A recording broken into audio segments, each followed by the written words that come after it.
राज्यात सुरू असलेला शिक्षक भरती घोटाळा हा तसा आजचा नाही, तो गेली अनेक वर्ष सुरू राहिलाय। हा घोटाळा नेमका आता उघड झालाय आणि तो संगनमताने सुरू होता हेही दिसलं आहे। बोगस शिक्षक घोटाळा गेली 13 वर्ष सुरू होता असं सुद्धा तपासात समोर आलंय। या बोगस शिक्षक घोटाळ्याच्या निमित्तानं शिक्षकांची 2012 पासून भरती दाखवली गेली। आता आपण 2025 मध्ये आहोत, त्यामुळे तुम्हाला व्याप्ती लक्षात येईल। अनेक जिल्ह्यांमध्ये याद्वारे बोगस शिक्षकांची भरती झाल्याचं आढळून आलंय।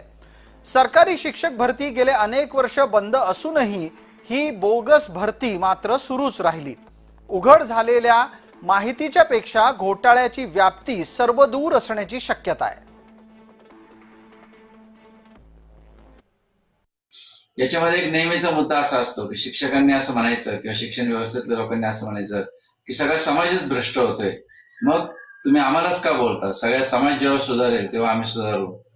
माफ करा, मला असं वाटतं की शिक्षक हाच बदलाचा पहिला केंद्रबिंदू आहे आणि म्हणून सुरुवात आम्हाला आमच्यापासून करावी लागणार आहे।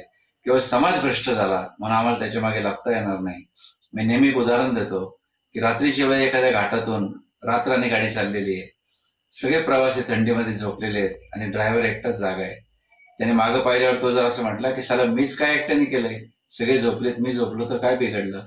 मला असं वाटतं की त्याच्या मनात हा विचार आल्यानंतर त्याने जर कृती केली तर पुढचा विचार करायला तोही जिवंत नसेल आणि ते प्रवासी सुद्धा जिवंत नसतील।